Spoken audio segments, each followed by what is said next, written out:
A single dirt track, carved through the Italian hills, dusty and unassuming.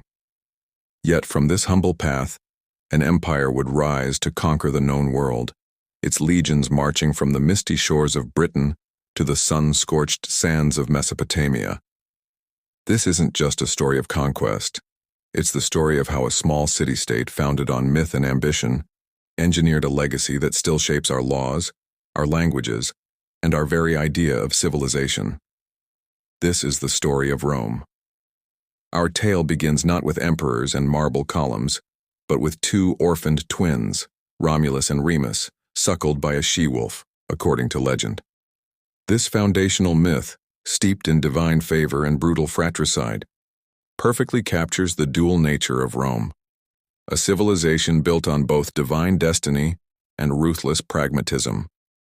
The real founding, around 753 BC, was far less dramatic. A collection of hillside villages near the Tiber River, strategically positioned for trade and defense, coalesced into a single community. These early Romans were tough agrarian people, more concerned with their crops than with conquering continents. They were ruled by kings, a system they would eventually grow to despise. The turning point came in 509 BC. The overthrow of the last king, the tyrannical Tarquin the Proud, was a watershed moment. The Romans swore an oath never again to be ruled by a single man. In its place, they created a radical new form of government, the res publica, the public thing, or the republic. Power was now divided between two annually elected consuls, advised by a council of elders known as the Senate. This system, designed to prevent tyranny, was a masterstroke of political engineering. It created a framework of competition and ambition that fueled Rome's relentless expansion. Initially, this expansion was defensive. Rome fought war after war with its Italian neighbors, the Etruscans, the Samnites, the Greeks in the south. But Rome had a secret weapon.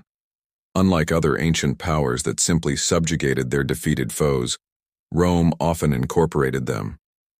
They offered varying degrees of citizenship, turning former enemies into loyal allies and, crucially, a near-limitless source of manpower for their legions. This unique approach to conquest was the engine of their growth. With each victory, Rome grew stronger, its armies larger, its influence wider.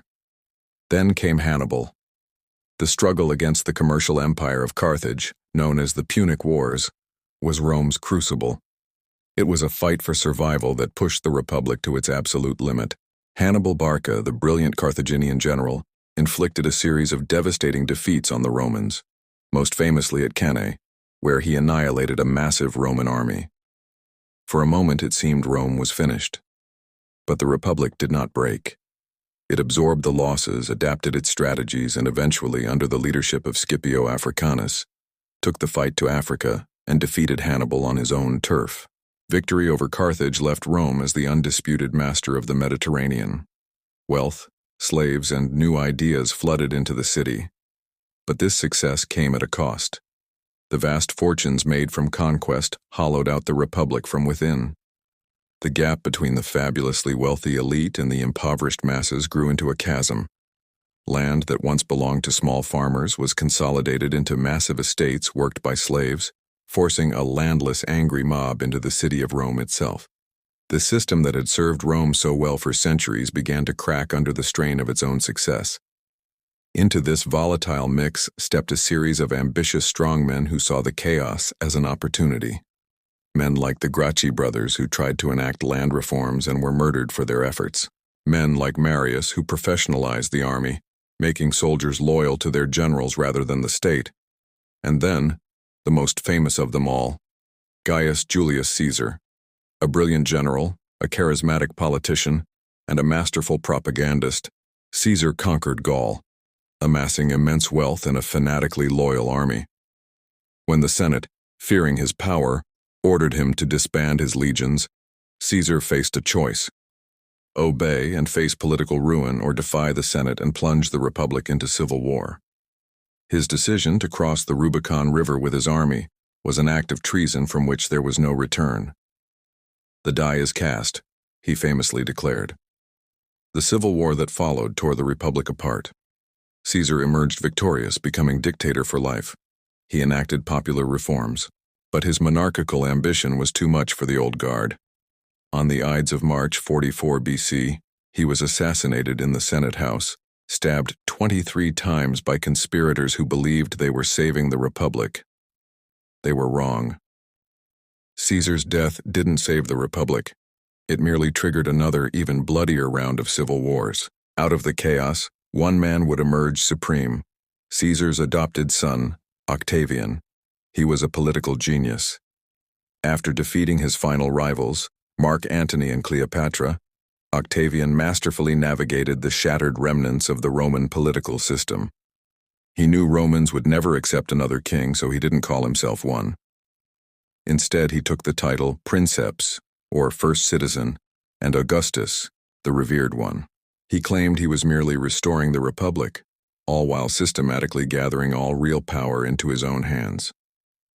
In 27 BC, the Senate officially granted him his powers, an act that historians mark as the end of the Republic and the beginning of the Roman Empire. The ambitious city-state founded on a myth had finally completed its transformation. Augustus ushered in the Pax Romana, 2 centuries of unprecedented peace and prosperity. The legions that had conquered the world now guarded its frontiers.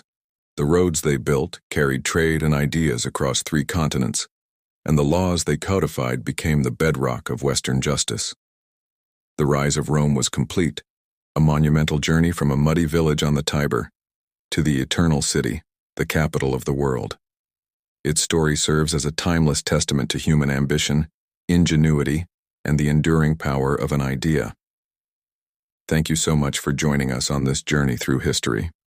If you enjoyed this video, please give it a like and consider subscribing to our channel for more stories from the ancient world. We'll see you in the next one.